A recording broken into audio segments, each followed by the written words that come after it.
કળયુગના મનુષ્યને ગરમ પાણી મળ્યું ન હોય તો તે મગજ ગુમાવી બેસે છે. એવો મનુષ્ય શું સિદ્ધ કરવાનો હતો? જેની ભોગમાં આસક્તિ છે તેનું શરીર સારું રહેતું નથી. દ્રવ્યમાં જેની આસક્તિ છે તેનું મન સારું રહેતું નથી. ભોગાસક્તિ તનને બગાડે છે અને દ્રવ્યાસક્તિ મનને બગાડે છે. આવા મનુષ્યોને યોગ સિદ્ધ થતો નથી. ચિત્ત વૃત્તિના નિરોધને યોગ કહે છે. તેને સિદ્ધ કરવો મુશ્કેલ છે. વાતો બ્રહ્મજ્ઞાનની કરે અને પ્રેમ પૈસા સાથે કરે તેને પરમાત્મા મળતા નથી, તેને આનંદ મળતો નથી. તો હવે આપ એવી કથા કરો કે સર્વને પ્રભુ પ્રત્યે પ્રેમ જાગે. એવી દિવ્ય કથા કરો, એવું પ્રેમ શાસ્ત્ર બતાવો કે સૌ કૃષ્ણ પ્રેમમાં પાગલ બને. કથા શ્રવણ કરનારને કનૈયો વહાલો લાગે. તો હવે આપ એવી કથા કરો કે સર્વને પ્રભુ પ્રત્યે પ્રેમ જાગે. એવી દિવ્ય કથા કરો, એવું પ્રેમ શાસ્ત્ર બતાવો કે સૌ કૃષ્ણ પ્રેમમાં પાગલ બને. કૃષ્ણ કથા કરનારને કનૈયો વહાલો લાગે અને સંસાર તરફ સુગ આવે એવી કથા તમે અમને કરશો તો અમારા મનને શાંતિ મળશે. મહાભારતમાં શ્રી કૃષ્ણ ચરિત્ર છે. તેમાં ધર્મ સદાચારને મહત્વ આપ્યું છે. ત્યાં પ્રેમ ગૌણ છે. એવી કથા કરો કે તમને પણ શાંતિ મળે અને સર્વ જીવોને પણ શાંતિ મળે. વ્યાસજીએ પણ જ્યાં સુધી ભાગવત શાસ્ત્રીની રચના ન કરી ત્યાં સુધી તેમને શાંતિ મળી નહીં. કળયુગમાં કૃષ્ણ કથા અને કૃષ્ણ કીર્તન વિના બીજો કોઈ તરવાનો ઉપાય નથી.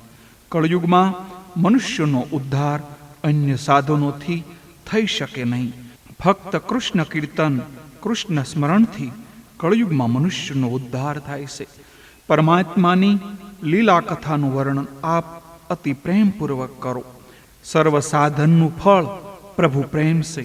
આપ તો જ્ઞાની છો મહારાજ, આપને વધુ શું કહું? હું મારી જ કથા આપને કહું છું. હું કેવો હતો અને કેવો થયો. વ્યાસજીની ખાતરી માટે નારદજી પોતાનો જ દાખલો આપે છે. પોતાના પૂર્વજન્મની કથા સંભળાવે છે. કથા શ્રવણ અને સત્સંગનું ફળ બતાવે છે. કથા શ્રવણથી સંતોની સેવા કરવાથી જીવન સુધરે છે. હું દાસી પુત્ર હતો, પણ મેં 4 મહિના કનૈયાની કથા સાંભળી. મને સત્સંગ થયો તો મારું જીવન દિવ્ય બન્યું. કૃષ્ણ કથાથી મારું જીવન સુધર્યું. હું દાસી પુત્ર હતો, આચાર વિચારનું ભાન હતું નહીં, પરંતુ મેં કથા સાંભળી એટલે મારું જીવન પલટાણું. આ બધી મારા ગુરુની કૃપા છે. વ્યાસજી નારદજીને કહે છે, તમારા પૂર્વજન્મની કથા કહું. નારદજી કહે છે, સાંભળો. હું 7 વર્ષનો હતો. મારા પિતા નાનપણમાં મરણ પામેલા. મારી માં દાસી તરીકે કામ કરતી હતી. હું ભીલ બાળકોની સાથે રમતો. મારા પુણ્યનો ઉદય થતા અમે જે ગામમાં રહેતા હતા અને ત્યાં સાધુઓ આવ્યા. ગામ લોકોએ તેઓને અમારા ગામમાં ચાતુર્માસ ગાળવાનું કહ્યું અને સંતોએ કહ્યું, આ બાળકને તમારી સેવામાં સોંપીએ છીએ. તે પૂજાના ફૂલો લાવવા વગેરે કામમાં તમને મદદ કરશે. વિધવાનો છોકરો છે, તે પ્રસાદ પણ તમારી સાથે જ લેશે. મને સંતોના એકલા દર્શન નહીં, પરંતુ તે સાથે તેઓની સેવા કરવાનો લાભ મળ્યો. કોઈ મહાપુરુષની પ્રત્યક્ષ સેવા ન કરો ત્યાં સુધી મનમાંથી વાસના જતી નથી, અંદરના વિકારો જતા નથી. મારા પ્રભુ, મારા ગુરુ પ્રભુ ભક્તિમાં રંગાયેલા હતા. મને સાચા સંતની સેવા મળી. એક તો સાચા સંતના દર્શન થતા નથી, અને થાય છે તો તેના પ્રત્યે સદભાવ જાગતો નથી. મારા ગુરુદેવ સાચા સંત હતા. ગુરુ અમાની હતા, એટલે બીજાને માન આપતા હતા. તેના સંગથી મને ભક્તિનો રંગ લાગ્યો. ગુરુએ મારું નામ હરિદાસ રાખ્યું હતું. સુખદેવજીએ જન્મતા વ્યાસજીને કહ્યું કે મારે તમારી સાથે કાંઈ સંબંધ નથી. તમે મારા પિતા નથી. મારા પિતા પ્રભુ છે. મને જવા દો. પરંતુ આ માર્ગ સામાન્ય મનુષ્યોને અનુસરી શકે તેવો નથી. સહેલો માર્ગ એ છે કે સર્વ સાથે પ્રેમ કરો. અથવા એક પ્રભુ સાથે જ પ્રેમ કરો. આત્મા પરમાત્મા એક છે. ગુરુદેવ પ્રેમની મૂર્તિ હતા. ગુરુજી ઉઠતા પહેલા હું ઉઠતો. ગુરુજી સેવા કરે ત્યારે ફૂલ તુલસી હું લઈ આવતો હતો. મારા ગુરુજી દિવસમાં 2 વાર કીર્તન કરે. સવારે બ્રહ્મસૂત્રની ચર્ચા કરે, પણ રોજ રાત્રે કૃષ્ણ કથા કીર્તન. કનૈયો તેમને બહુ વાલો. મારા ગુરુદેવના ઈષ્ટદેવ બાલકૃષ્ણ ભગવાન હતા. આ ઋષિઓ બાલ સ્વરૂપની આરાધના કરે છે. બાળક જલ્દી પ્રસન્ન થાય છે. બાલકૃષ્ણ જલ્દી પ્રેમ કરે છે, જલ્દી પ્રસન્ન થાય છે. કનૈયાનો કોઈ ભક્ત બને, તેને બોલાવે તો તે દોડતો દોડતો ત્યાં કનૈયો આવે છે. હું કીર્તનમાં જતો, કથા સાંભળતો. હું બહુ ઓછું બોલતો. બહુ બોલનારા સંતોને ગમતા નથી. વાણીથી શક્તિનો વ્યય કરશો નહીં. તેથી બહુ ઓછું બોલો. મૌન રાખી સેવા કરનાર ઉપર સંત કૃપા કરે છે. આ 3 ગુણ નારદજી કહે છે એ મારામાં હતા. હું તો ભીલ અને કોળી બાળકો સાથે રમવા જાઉં. એક દિવસ હું કથામાં ગયો. મારા ગુરુદેવ કૃષ્ણ કથાનું વર્ણન કરી રહ્યા હતા. મેં કથામાં બાળ લીલા સાંભળી. નાના બાળકો કનૈયાને બહુ વાલા લાગે છે. કથા શ્રવણ કરતા પ્રભુ પ્રત્યે સદભાવ જાગ્યું. કૃષ્ણ કથા એ પ્રેમ કથા છે. કૃષ્ણ કથામાં યોગીઓએ, સ્ત્રીઓને, બાળકોને, સર્વને આનંદ આવે છે. શ્રી કૃષ્ણની કથા જ એવી દિવ્ય છે કે તે સર્વને આનંદ આપે છે.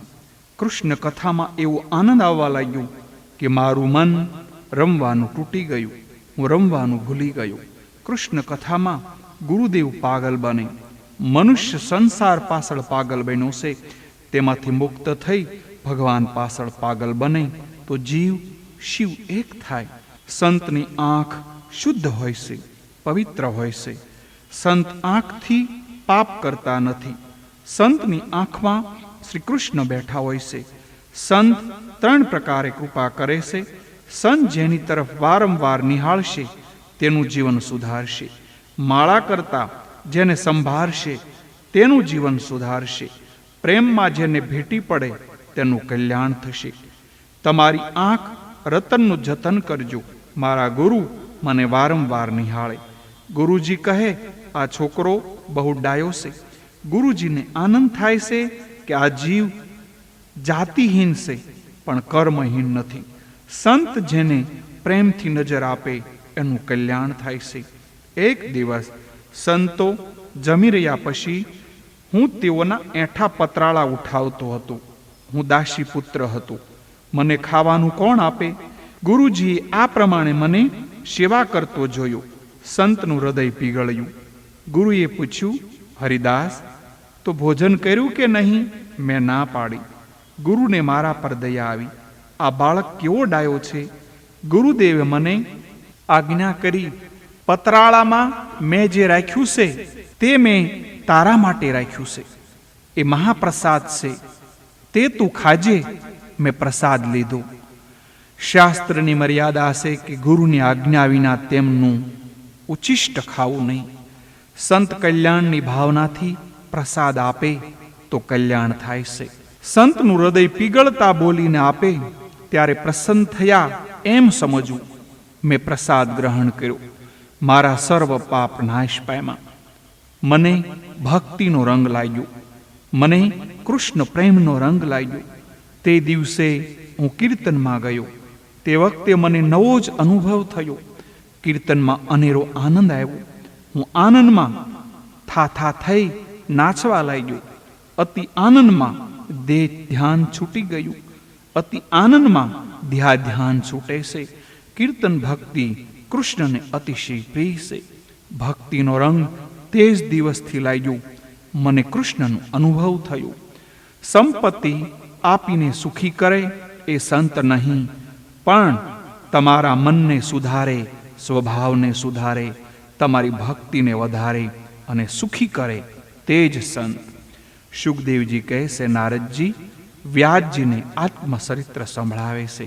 હું ઓછું બોલતો હતો એટલે મારા ઉપર સંતની કૃપા થઈ. હું સેવામાં સાવધાન રહેતો હતો. સંતો સર્વમાં સદભાવ રાખે છે. પણ ગુરુદેવ મારા ઉપર ખાસ કૃપા કરી મને વાસુદેવ ગાયત્રીનો મંત્ર આપ્યો. પહેલા સ્કંદના 5મા અધ્યાયનો 37મો શ્લોક એ વાસુદેવ ગાયત્રીનો મંત્ર છે. આ વાસુદેવ ગાયત્રીનો હંમેશા જપ કરવો. નમો ભગવતે તોમ્યમ વાસુદેવાય ધીમહિ. મન બુદ્ધિ ચિત્ત અહંકારની શુદ્ધિ આ વાસુદેવ પ્રદ્યુમ્ન અનુરુદ્ધ સંકર્ષણ કરે છે. ગુરુજીને ગામ છોડીને જવાનો દિવસ આવ્યો. ગુરુજીએ હવે જવાના તે જાણી મને ખૂબ દુઃખ થયું. મેં ગુરુજીને કહ્યું, ગુરુજી આપ મને સાથે લઈ જાઓ, મારો ત્યાગ ન કરો, હું આપને શરણે આવ્યો છું. હું તમારે ઓટલે પડ્યો રહીશ, હું તમારા હલકામાં હલકું કામ કરીશ, મને સેવા સાથે લઈ જાઓ, મારી અપેક્ષા ન કરો. ગુરુદેવ વિધાતાના લેખ વાંચી મને કહ્યું કે તું તારી માતાના ઋણાનું બંધન પુત્ર છે. આ જન્મમાં તારે તેનું ઋણ ચૂકવવાનું છે, માટે માનો ત્યાગ કરીશ નહીં. તું તારી માને છોડીને આવીશ તો તારે ફરીથી જન્મ લેવો પડશે. તારી માતાનો નિસાસો અમને ભજનમાં વિક્ષેપ કરશે. તું ઘરમાં રહેજે, ઘરમાં રહી પ્રભુનું ઈશ્વરનું ભજન કરજે, એમનું ધ્યાન ધરજે.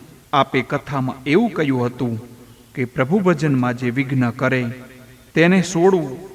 પ્રભુના ભજનમાં જે સાથ આપે તેઓ સગાશે. ઈશ્વરના માર્ગે લઈ જાય એ સાસા સગાશ નહીં છે. મારી માતા તો જો મારા ભજનમાં વિક્ષેપ કરનારી હોય તો મારે શું મારી માતાનો ત્યાગ ન કરવો? મારી માની ઈચ્છા છે કે મને સારી નોકરી મળે, મારું લગ્ન થાય, મારે ત્યાં સંતાન થાય. સંસારી મા બાપને એવી ઈચ્છા હોય છે કે મારો પુત્ર પરણીને વંશવૃદ્ધિ કરે. એમને એવી ઈચ્છા થતી નથી કે મારો પુત્ર પરમાત્મામાં તન્મય થાય, ભગવત ભક્ત થાય. અરે વંશવૃદ્ધિ તો રસ્તા ઉપર પશુઓ પણ કરે છે. એનો અર્થ શું? મારી માં ભજનમાં વિક્ષેપ કરનારી છે. આપે એક દિવસ કથામાં કહ્યું હતું કે સગા સ્નેહી પણ જો કથામાં વિક્ષેપ કરનાર હોય તો એવા સગા સ્નેહીનો ત્યાગ કરવો તો એમનું ગુરુદેવ શું? મીરાબાઈને લોકોએ બહુ ત્રાસ આપ્યો ત્યારે ગભરાયા. મીરાબાઈએ તુલસીદાસને પત્ર લખ્યો, હું 3 વર્ષની હતી ત્યારથી ગિરધર ગોપાલ સાથે પરણીશું. આ સગા સંબંધીઓ મને બહુ ત્રાસ આપે છે, મારે હવે શું કરવું? તુલસીદાસજીએ ચિત્રકૂટથી પત્ર લખ્યો છે, કસોટી સોનાની થાય છે, પિત્તળની નહીં. તારી આ કસોટી થાય છે. જેને સીતારામ પ્યારા ન લાગે, જેને રાધાકૃષ્ણ પ્યારા ન લાગે, એવો જો સગો ભાઈ હોય તો પણ તેનો સંગ છોડી દેવું. દુસંગ સર્વથા ત્યાજ્ય. મીરાબાઈએ આ પત્ર વાંચ્યા પછી મેવાડનો ત્યાગ કર્યો અને વૃંદાવનમાં આવ્યા છે. ભક્તિ વધારવી હોય તો મીરાબાઈના ચરિત્રનું વારંવાર વાંચન કરો. સંસારી મા બાપ પુત્રને પણ સંસારનું જ્ઞાન આપે છે. માના સંગમાં રહીશ તો ભજનમાં વિક્ષેપ થશે. ગુરુજીએ કહ્યું, તું માનો ત્યાગ કરે એ મને ઠીક લાગતું નથી. ઠાકોરજી સર્વ જાણે છે. તારા ભજનમાં તારી માં વિઘ્ન કરશે તો ઠાકોરજી કંઈક લીલા કરશે. ભક્તિમાં વિઘ્ન કરનારો ભગવાન વિનાશ કરે છે. કદાચ તારી માને ઉઠાવી લેશે અથવા તારી માની બુદ્ધિ ભગવાન સુધારશે. ઘરમાં રહેજે અને આ મહામંત્રનો જાપ કરજે. માનો નિરાદર કરીશ નહીં. જપ કરવાથી પારબ્ધ ફરે છે. જપની ધારા તૂટે નહીં તે તું ખ્યાલ રાખજે. મેં ગુરુજીને કહ્યું, આપ જપ કરવાનું કહો છો, પણ હું તો અભણ દાસી પુત્ર છું. જપ કેમ કરીશ? જપની ગણતરી કેવી રીતે હું કરીશ?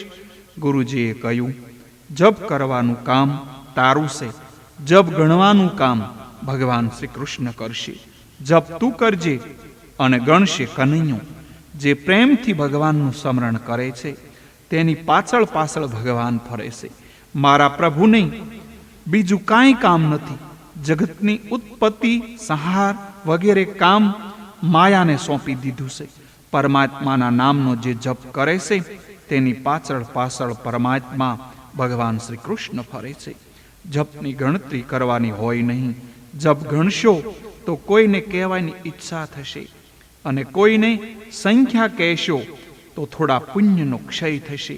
ગુરુએ મને વાસુદેવ ગાયત્રી મંત્રનો 32 લાખ જપ કરવાનું કહ્યું. 32 લાખ જપ થશે તો વિધાતાના લેખ પણ ભૂંસાશે, પાપનો વિનાશ થશે.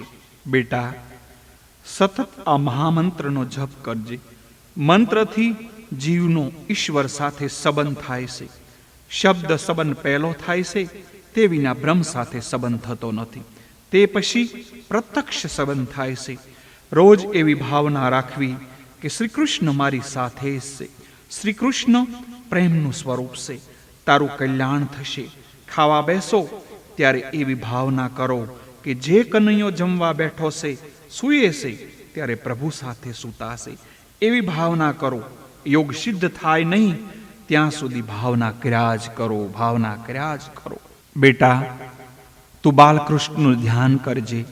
શ્રી કૃષ્ણનું બાલ સ્વરૂપ અતિ મનોહર મૂર્તિ બાળકને થોડું આપો તો પણ રાજી રાજી થાય છે.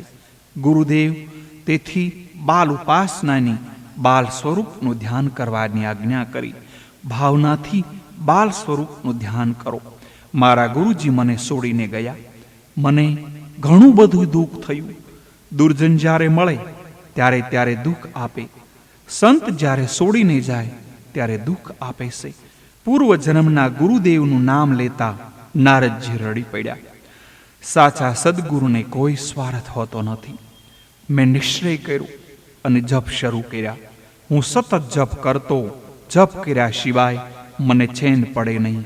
હાલતા ચાલતા અને સ્વપ્નમાં પણ જપ કરું. પથારીમાં રાત્રે સૂતા પહેલા હંમેશા પ્રેમથી જપ કરો. જપની ધારા ન તૂટે. 1 વર્ષ સુધી વાણીથી જપ કરવા, 3 વર્ષ કંઠથી જપ કરવા, 3 વર્ષ પછીથી મનની જપ થાય, એ પછી અજપા જપ થાય છે. માને આ ગમતું ન હતું, તેમ છતાં મેં 12 વર્ષ સુધી 12 અક્ષરના મહામંત્રનો જપ કર્યો. મનુષ્ય જપ કરે છે પણ છળ કપટ પણ ખૂબ કરે છે. તેથી તેના પુણ્યનો નાશ થાય છે. માની બુદ્ધિ ભગવાન ફેરવશે એમ માની મેં કદી સામો જવાબ આપ્યો નથી. મેં મારી માનો કોઈ દિવસ અનાદર પણ કર્યો નથી. તે પછી એક દિવસ માતા ગૌશાળામાં ગયા. ત્યાં તેને સર્પદંશ થયો. સુજી સાવધ કરે છે, સર્પ અપરાધીને કરડે છે. માએ મૃત્યુનો ત્યાગ કર્યો. પ્રભુએ કૃપા કરી. અનુગ્રહ ગમ્યમાનહમ. મેં માન્યું મારા ભગવાનનો મારા ઉપર અનુગ્રહ થયો. માતાજીના શરીરને અગ્નિ સંસ્કાર કર્યો. મને આનંદ થયો કે માતાના ઋણમાંથી હું મુક્ત બન્યો. ઘરમાં જે કાંઈ હતું તે સર્વ માની પાછળ મેં વાપરી નાખ્યું. મને પ્રભુમાં શ્રદ્ધા હતી, તેથી મેં કાંઈ સંગ્રહ્યું નહીં. જન્મ થતાં પહેલા જ માતાના સ્તનમાં દૂધ ઉત્પન્ન કરનાર દયાળુ ભગવાન મારા પોષણની વ્યવસ્થા શું નહીં કરે? પરમાત્મા વિશ્વંભર છે. હું મારા ભગવાનનો છું, તો ભગવાન શું મારું પોષણ નહીં કરે? મેં કાંઈ લીધું નહીં. પહેરેલા કપડાં મેં ઘરનો ત્યાગ કર્યો. જેનું જીવન કેવળ ઈશ્વર માટે છે તે કદાપી સંગ્રહ ન કરે. ભગવાન નાસ્તિકનું પણ પોષણ કરે છે. નાસ્તિક કહેશે હું ઈશ્વરમાં માનતો નથી, પરંતુ મારા પરમાત્મા કહેશે બેટા તું મને માનતો નથી, પણ હું તને માનું છું. તેનું શું? જીવ ભલે અજ્ઞાનમાં ગમે તેમ બોલે, પણ ઠાકોરજી કહેશે તું મારો અંશ છે. એ તો ઠાકોરજીની કૃપા છે એટલે લીલા લહેર છે. ઠાકોરજીની કૃપા ન હોય તો લાખની રાખ થતા વાર લાગશે નહીં. આ સંસાર ઠાકોરજીના આંગળીના ટેરવા ઉપર છે. ઠાકોરજીને આધારે છે એટલે સૌ સુખી છે. ફટકા પડે છે, શનિ મહારાજની પનોતી બેસે એટલે ઘણાએ ભગવાનમાં માનવા લાગે. હનુમાનજીને તેલ સિંદૂર ચડાવવા માંડે, પરંતુ ફટકો પડતા પહેલા સાવધ થાય તે ડાયો. જે ઈશ્વરનો કાયદો પાળતો નથી, ધર્મને જે માનતો નથી, તેવા નાસ્તિકનું પોષણ પણ પરમાત્મા કરે તો મારું પોષણ કનૈયા શું નહીં કરે? મેં ભીખ માગી નથી, પરંતુ મારા પ્રભુની કૃપાથી હું કોઈ દિવસ ભૂખ્યો રહ્યો નથી. મેં કોઈ વસ્તુનો સંગ્રહ કર્યો નથી, પણ મારા ભગવાને કોઈ દિવસ મને ભૂખ્યો રાખ્યો નથી. ભાગવત સ્મરણ કરતા હું ફરતો હતો. 12 વર્ષ સુધી મેં અનેક તીર્થોમાં ભ્રમણ કર્યું. તે પછી ફરતો ફરતો ગંગા નદીને કિનારે આવ્યો. ગંગામાં સ્નાન કર્યું. તે પછી એક પીપળાના ઝાડની નીચે બેસી હું જપ કરતો હતો. જપ ધ્યાન સાથે કરતો હતો. ગુરુદેવે આજ્ઞા કરી હતી કે ખૂબ જપ કરજે બેટા. મેં જપ ન છોડ્યા. પ્રભુ દર્શન આપે તો પણ જપ છોડશો નહીં. ગંગા કિનારે 12 વર્ષ સુધી રહ્યો. 24 વર્ષથી ભાવના કરતો હતો કે કનૈયું મારી સાથે છે. મારા પૂર્વજન્મના પાપ ઘણા છે, તેથી પ્રભુના દર્શન થતા નથી. છતાં શ્રદ્ધા હતી કે એક દિવસ તે મને જરૂર દર્શન આપશે. ભાવનામાં ભાવથી મને શ્રી કૃષ્ણ દેખાય, પણ પ્રત્યક્ષ બાલકૃષ્ણના દર્શન થતા નથી. મારા કૃષ્ણના મારે પ્રત્યક્ષ દર્શન કરવા છે. મને થયું છે કે શ્રી કૃષ્ણ ક્યારે મને દર્શન આપશે, ક્યારે મને મળશે. મને શ્રી કૃષ્ણ દર્શનની તીવ્ર લાલસા જાગી. કૃષ્ણ દર્શનની મને તીવ્ર આતુરતા થઈ. મારા કૃષ્ણની ઝાંખી થાય તો કેવું સારું. મારા લાલાએ કૃપા કરી. એક દિવસ ધ્યાનમાં મને સુંદર નીલો પ્રકાશ દેખાણો. પ્રકાશને નિહાળી હું જપ કરતો હતો. ત્યાં પ્રકાશમાંથી બાલકૃષ્ણના સ્વરૂપ પ્રગટ થયા. મને બાલકૃષ્ણ લાલાના મનોહર સ્વરૂપની ઝાંખી થઈ.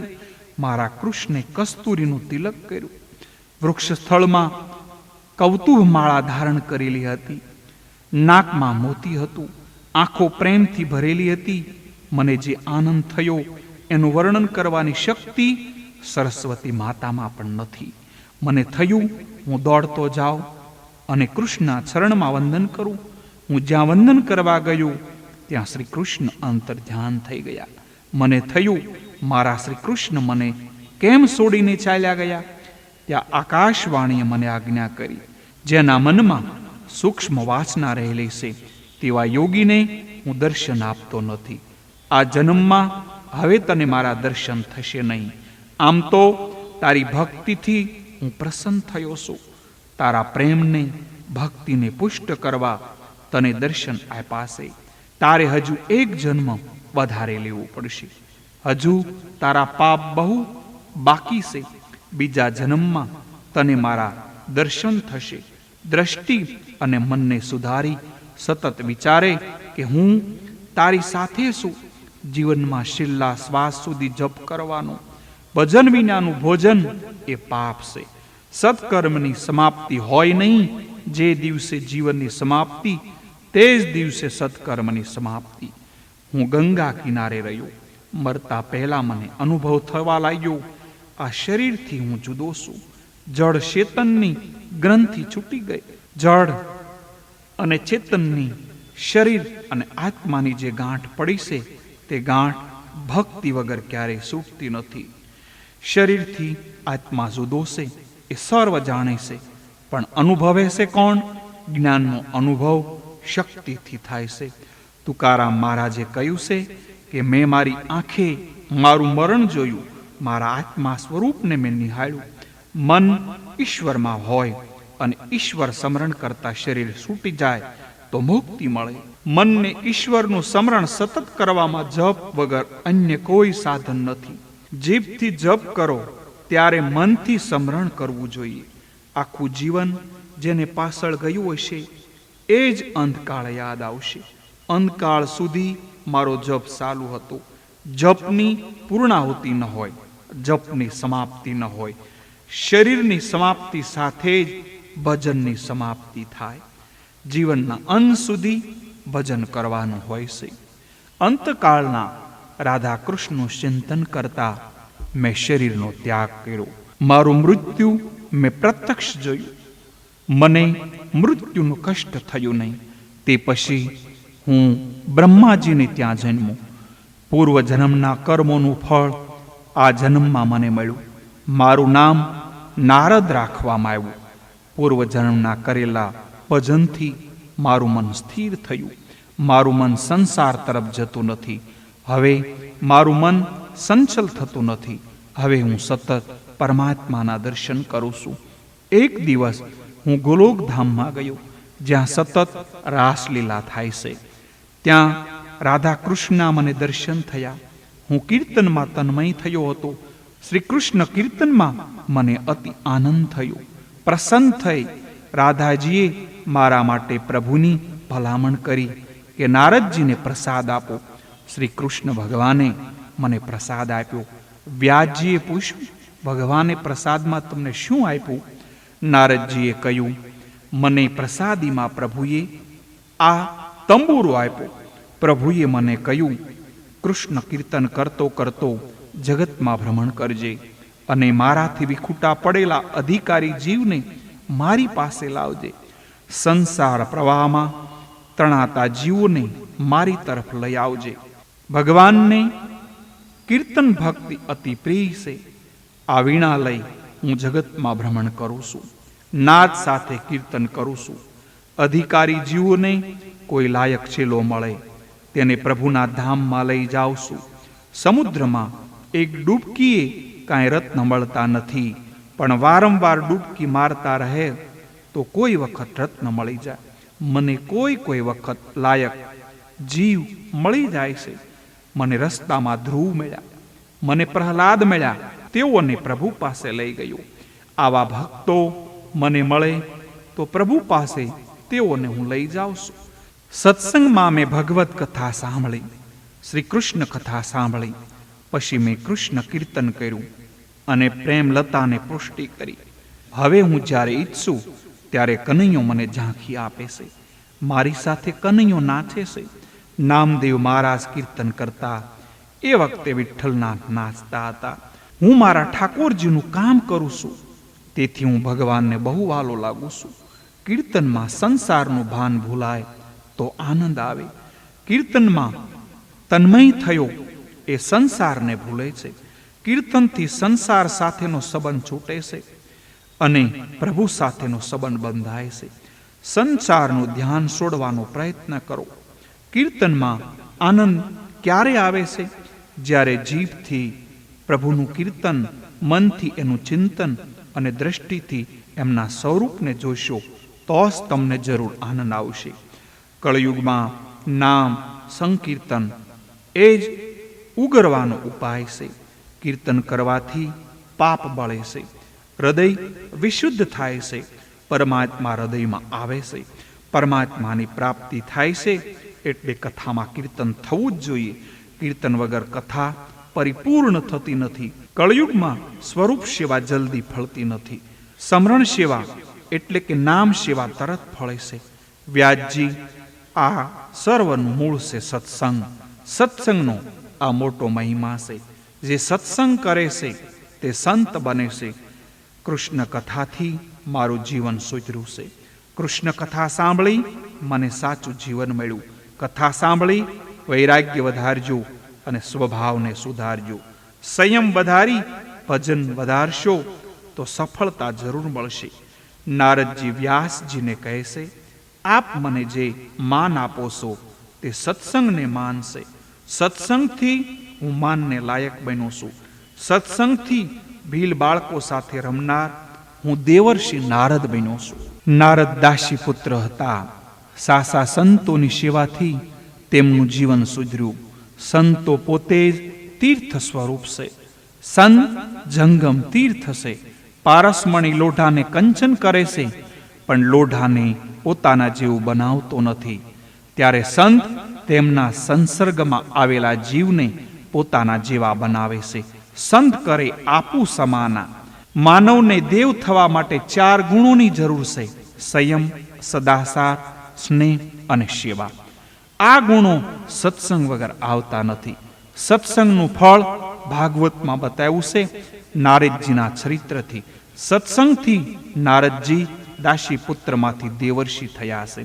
મનુષ્ય દાસનો દાસ બન્યો છે. સત્સંગથી તે એમાંથી છૂટી શકે છે ખરો.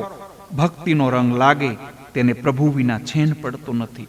નારદ ચરિત્ર એ ભાગવતનું બીજ રોપણ છે. સત્સંગ અને સેવાનું ફળ બતાવવાનો આ ચરિત્રનો ઉદ્દેશ છે, એટલે વિસ્તાર કર્યો છે. આપણે જોયું કે જપ વિના જીવન સુધરતું નથી. દાનથી ધનની શુદ્ધિ થાય છે, ધ્યાનથી મનની શુદ્ધિ થાય છે, અને સ્નાનથી શરીરની શુદ્ધિ થાય છે. પરોપકારથી પણ મનની પૂર્ણ મલિનતા ધોવાતી નથી. એ માટે ધ્યાન જપની જ જરૂર છે. જપ કરનારની સ્થિતિ કેવી હોવી જોઈએ? શ્રી બ્રહ્મ ચૈતન્ય સ્વામીએ કહ્યું છે, સહજ સુમિરન હોત હે રોમ રોમ મે રામ. જપના વખાણ કરતા ગીતામાં ભગવાને કહેલું છે, યજ્ઞાનામ જપ યજ્ઞોસ્મિ. ગીતાનો અધ્યાય 19 અને શ્લોક 25 રામદાસ સ્વામીએ દાસબોધમાં લખેલું છે કે જપ કરવાથી જન્મકુંડલીના ગ્રહો પણ સુધરે છે. 1 કરોડ જપ કરવાથી તન સુધરે, એટલે કે આરોગ્ય પ્રાપ્ત થાય. 2 કરોડ જપ કરવાથી દ્રવ્ય સુખ મળે, એટલે કે ધનની પ્રાપ્તિ થાય છે. 3 કરોડ જપ કરવાથી પરાક્રમ સિદ્ધ થાય છે, એટલે કે યશ કીર્તિ મળે.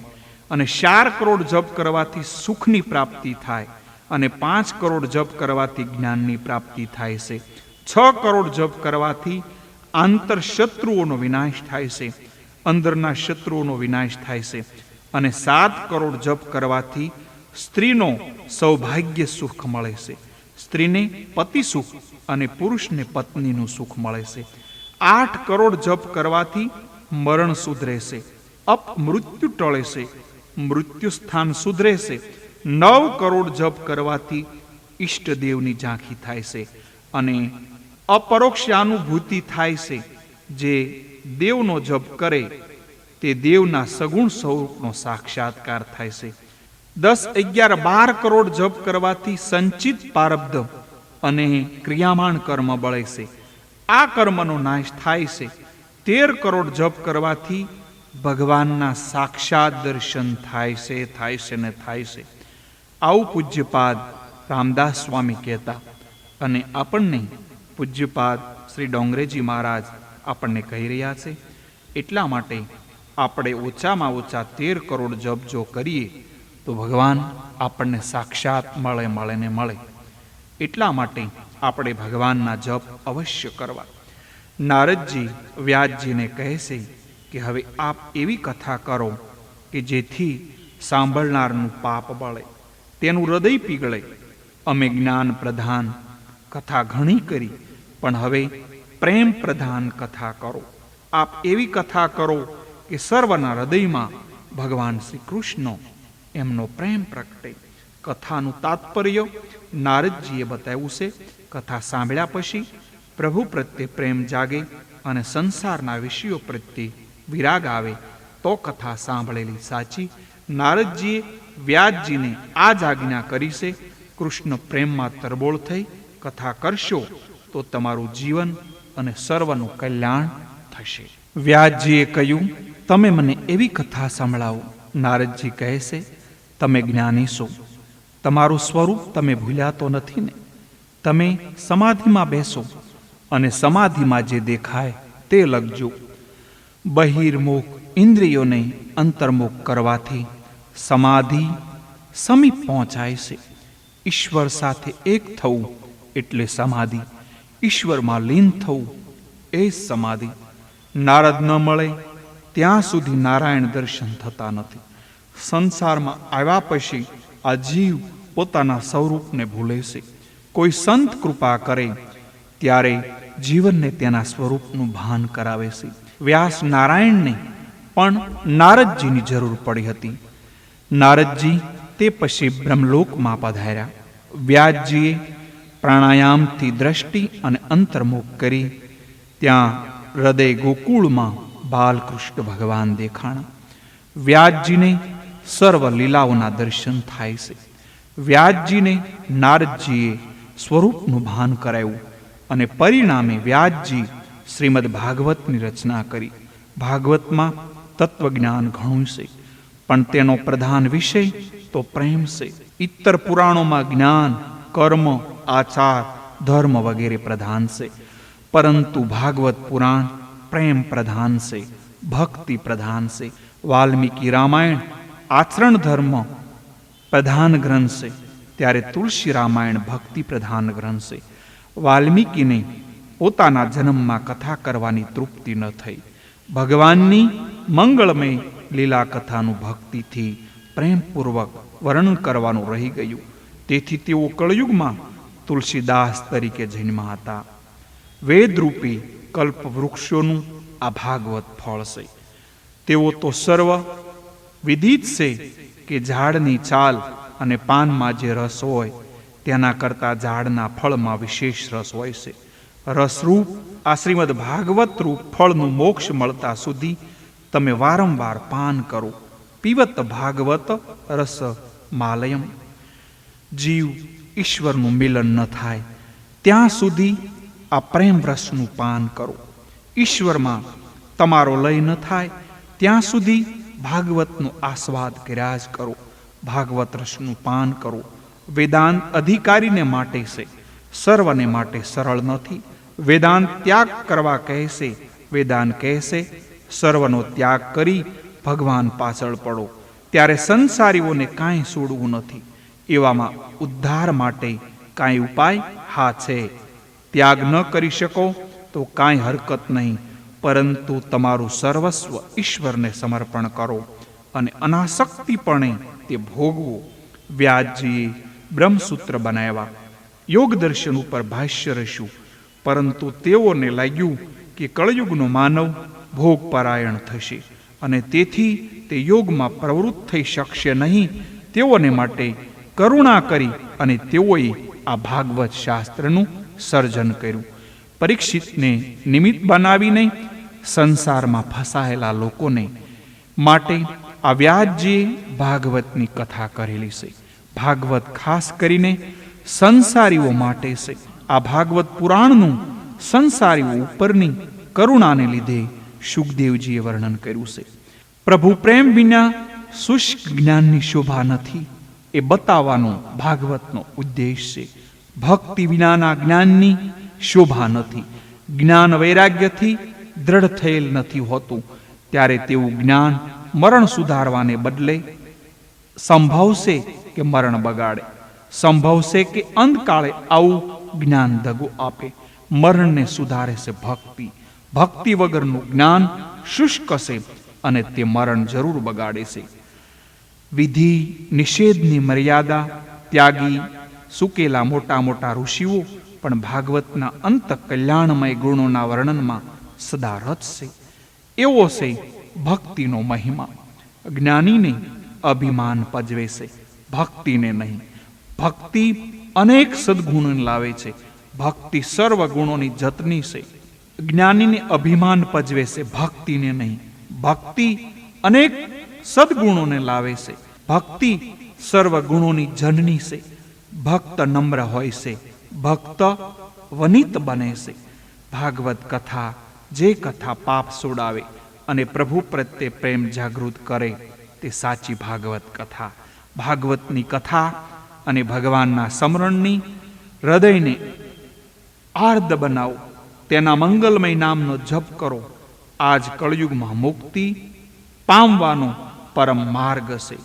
વિષયોનું બંધન મનુષ્ય છોડે તો જ મનને સાચા આનંદથી સુખ મળે. સંયમ અને સદાચારને ધીમે ધીમે વધારતા જજો. ભક્તિમાં આનંદ આવશે. વૈરાગ્ય વિનાની ભક્તિ સફળ થતી નથી. આચાર વિચાર શુદ્ધ હશે ત્યાં ભક્તિને પુષ્ટિ મળશે. જીવન વિલાસમય થયું એટલે ભક્તિનો વિનાશ થાય છે. ભાગવત શાસ્ત્ર મનુષ્યને કાળના મુખમાંથી છોડાવે છે. તે મનુષ્યને સાવધાન કરે છે. કાળના મુખમાંથી છૂટવા કાળના પણ કાળ ભગવાન શ્રી કૃષ્ણને શરણે જાઓ. જે સર્વસ્વ ભગવાન ઉપર છોડે તેની ચિંતા ભગવાન ખુદ પોતે જ કરે છે. મહાભારતના યુદ્ધમાં દુર્યોધનના ટોળાથી ભીષ્મ પિતામાં પ્રતિજ્ઞા કરી કે આવતીકાલે હું અર્જુનને મારીશ અથવા હું મરીશ. આથી સર્વ ગભરાયા. કારણ કે તે ભીષ્મ પિતામાની પ્રતિજ્ઞા હતી. આ સાંભળી શ્રી કૃષ્ણ ભગવાને કાંઈ ચેન પડતું નથી, રાત્રે નિંદ્રા આવતી નથી. ભીષ્મની પ્રતિજ્ઞા સાંભળી અર્જુનની શી દશા થતી હશે એમ વિચારી તેઓ અર્જુનની સ્થિતિ જોવા આવ્યા. જઈને જોઈએ તો અર્જુન તો શાંતિથી ઊંઘતો હતો. ભગવાને વિચાર્યું, ભીષ્મે આવી ભીષણ પ્રતિજ્ઞા કરી છે, તેમ છતાં આ શાંતિથી કેમ સૂતો? તેમણે અર્જુનને જગાડ્યું અને પૂછ્યું, તે ભીષ્મની પ્રતિજ્ઞા સાંભળી તો છે ને? અર્જુન કહે, હા સાંભળી છે. શ્રી કૃષ્ણ કહે, તો તને મૃત્યુની બીક નથી? એમની ચિંતા નથી? અર્જુન કહે, મારી ચિંતા કરનારો મારો ધણી છે, તે જાગે છે, માટે હું શયન કરું છું. તે મારી ચિંતા કરશે, હું શા માટે ચિંતા કરું? આ પ્રમાણે સર્વ ઈશ્વર ઉપર છોડો. મનુષ્યની ચિંતા જ્યાં સુધી ઈશ્વરને ન થાય ત્યાં સુધી તે નિશ્ચિત થયો નથી. પ્રથમ સ્કંદ એ અધિકાર લીલા છે. અધિકાર સિદ્ધ થાય તો સંત મળે છે. અધિકાર વિના સંત મળે તો તેના તરફ સદભાવ જાગતો નથી. સંતને શોધવાની જરૂર નથી. શોધવાથી સંત મળતા નથી. પ્રભુ કૃપાથી જ સંત મળે છે. અંતે જ્યાં સુધી મન શુદ્ધ થશે નહીં ત્યાં સુધી પ્રભુ કૃપા થશે નહીં. મન દુર્જન હશે ત્યાં સુધી સંત મળતા નથી. સંત થશો તો સંત મળી આવશે. સંત જોવાથી દ્રષ્ટિ આપે છે. સંસારના પદાર્થને જોવામાં આનંદ છે, તે ભોગવવામાં આનંદ નથી. સંસાર એ ઈશ્વરનું સ્વરૂપ છે, જેથી જગતને ઈશ્વરમય નિહાળો. સુખદેવ અપસરાઓને પ્રસંગ અગાઉ આપ્યો. મહાપ્રભુજીએ વૈષ્ણવનું લક્ષણ બતાવ્યું છે કે જેના દર્શનથી કનૈયો યાદ આવે તે વૈષ્ણવ. જેના સંગમાં આવ્યા પછી પ્રભુ યાદ આવે તે વૈષ્ણવ. અપસરાઓને સુખદેવજીના દર્શનથી વૈરાગ્ય આવ્યો છે. કૃષ્ણ કથા પાછળ તેઓ પાગલ બન્યા હશે. જગતમાં સંતોનો અભાવ નથી, પણ સદશિષ્યનો અભાવ છે. જેનો અધિકાર સિદ્ધ થયો છે તેને સંત પુરુષ મળી આવે છે. મનુષ્ય સંત બને ત્યારે તેને સંત મળે છે. સંત બન્યા પહેલા સંત મળે તો તે સંત સદભાવ થશે નહીં. તેની આંખમાં ઈશ્વર છે, તે ઈશ્વરમાં ઈશ્વરનો અનુભવ કરે છે. આ જગતમાં નિર્દોષ એક પરમાત્મા છે. ઈશ્વર વિના કોઈ નિર્દોષ નથી. સંતોમાં પણ એકાદ દોષ રહેલો હશે. પૂર્ણ સત્વગુણ પ્રગટ થાય તો જીવ આ શરીરમાં રહી શકતો નથી. ઈશ્વરથી તે અલગ રહી શકતો નથી. આ બ્રહ્માજીની સૃષ્ટિ ગુણદોષથી ભરેલી છે. જગતમાં સર્વ પ્રકારે કોઈ સુખી થઈ શકતો નથી, અને સર્વ પ્રકારે સુખી થાય તે શાન ભાન ભૂલે છે. સંસારના પ્રત્યેક પદાર્થમાં દોષ છે અને ગુણ છે. દ્રષ્ટિને એવી ગુણમય બનાવજો કે કોઈના દોષ દેખાય નહીં. તમારી દ્રષ્ટિ ગુણદોષથી ભરેલી હશે ત્યાં સુધી સંતમાં પણ તમને દોષ દેખાશે. જેથી દ્રષ્ટિ ગુણમય છે તે જ સંત છે. અભિમાન આવે એટલે પતન થાય છે. સતત દીનતા આવે એ જરૂરી છે. સંભવ છે કે ઈશ્વર સંતમાં એકાદ દોષ ઈરાદાપૂર્વક રાખે છે. સંભવ છે કે ઈશ્વર પણ પોતાના ભક્તોમાં એકાદ દોષ રહેવા દે. મારા ભક્તને નજર ન લાગે. માં બાળકને શણગારી બીજા લોકોની નજર ન લાગે એટલે ગાલ ઉપર એક મશનું ટપકું કરે. એમ મનુષ્યમાં કોઈ દોષ ન રહે તો તેના મનમાં અભિમાન આવે. તમારી દ્રષ્ટિને ગુણમય બનાવો. કોઈના દોષને જોશો નહીં. કોઈના પાપનો વિચાર કરશો નહીં. વાણીથી તેને ઉચ્ચાર કરશો નહીં. સંત થવાનું એટલે શું ઘર છોડવાનું? ઘર છોડવાની જરૂર નથી. ઘર છોડવાથી સંત થવાય એવું નથી. ઘરમાં રહીને સંત થઈ શકાય છે. ઘરમાં રહીને ઈશ્વરને પ્રાપ્ત કરી શકાય છે. તુકારામ મહારાજ, એકનાથજી મહારાજ, ગોપીઓ વગેરેએ ઘરમાં રહીને પ્રભુને પ્રાપ્ત કર્યા છે. ભગવા કપડાં પહેરવાથી સંત થવાતું નથી. કપડાં બદલવાની જરૂર નથી, કાળજું બદલવાની જરૂર છે. તે માટે મનને બદલવાની જરૂર છે. મનના ગુલામ ન બનો. તેના નોકર બનાવું. પરીક્ષિત રાજાએ મનને સુધાર્યું એટલે તેને સુખદેવજી મળ્યા. બધું છોડવાની જરૂર નથી. બધું છોડવાથી નિવૃત્તિના સમયે ઇન્દ્રિયો બહુ ત્રાસ આપે છે. સંસારમાં જે લક્ષ્યને યાદ રાખે તે સંત. માનવ જીવનનું લક્ષ્ય છે પરમાત્મા મિલન. જે પ્રતિક્ષણે સાવધાન છે તે સંત છે. આત્મા એ મનના સાક્ષી છે, દ્રષ્ટા છે. જેણે પોતાનું મન સુધાર્યું છે એ સંત છે. મનને સુધારશો તો તમે સંત થશો. મનને સુધારવાની જરૂર છે. જગત બગડ્યું નથી, આપણું મન બગડ્યું છે. મન ઉપર વિશ્વાસ ન રાખો, મન ઉપર અંકુશ રાખો. જે દિવસે મન શુદ્ધ છે, ચારિત્ર શુદ્ધ છે, એવી સાક્ષી આત્મા આપે તો માનજો કે તમે સંત છો. મનને સુધારવાના અનેક ઉપાય શાસ્ત્રમાં બતાવ્યા છે. મનને મૃત્યુની બીક બતાવશો તો તે સુધરશે. મૃત્યુના સ્મરણથી મન સુધરે છે. મૃત્યુના વિસ્મરણથી મન બગડે છે. પરીક્ષિત રાજાએ સાંભળ્યું છે કે 7 દિવસે મરવાનું છે કે તરત તેના વિલાસી જીવનનો અંત આવ્યો. વિલાસી જીવન વિરક્ત જીવન થયું છે. પરીક્ષિતને મૃત્યુની બીક લાગી અને તેનું જીવન સુધર્યું. મરણનું દુઃખ ભયંકર છે. જીવ શરીર છોડે ત્યારે 1000 વીછી એક સાથે ડંખ મારે ને એટલી એને વેદના થાય છે. જન્મ દુઃખરૂપ છે, વૃદ્ધાવસ્થા દુઃખમય છે, વળી સ્ત્રી એટલે સ્ત્રી પુત્રાદિ કુટુંબ બધા દુઃખરૂપ છે અને અંતકાળે પણ મોટું દુઃખ જ છે. માટે જાગો જાગો. આ દુઃખોને રોજ યાદ કરો, રોજ વિચારો. આજે યમદૂત મને પકડવા આવે તો હું ક્યાં જઈશ? નરકમાં, સ્વર્ગમાં કે વૈકુંઠમાં? મૃત્યુનું નિવારણ શક્ય નથી તો પાપ શા માટે કરો છો? કેટલાક બહુ ડાયા હોય છે. બશીર શાક લેવું હોય તો આખી બજાર ફરે, માથું ખંજવાળશે.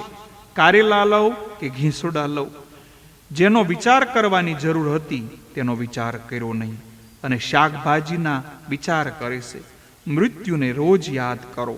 મૃત્યુની બીક માથે રાખશો તો તમારું પાપ છૂટી જશે. અને જે દિવસે તમારું પાપ છૂટી જાય ત્યારે માનજો કે તમે સંત થયા છો.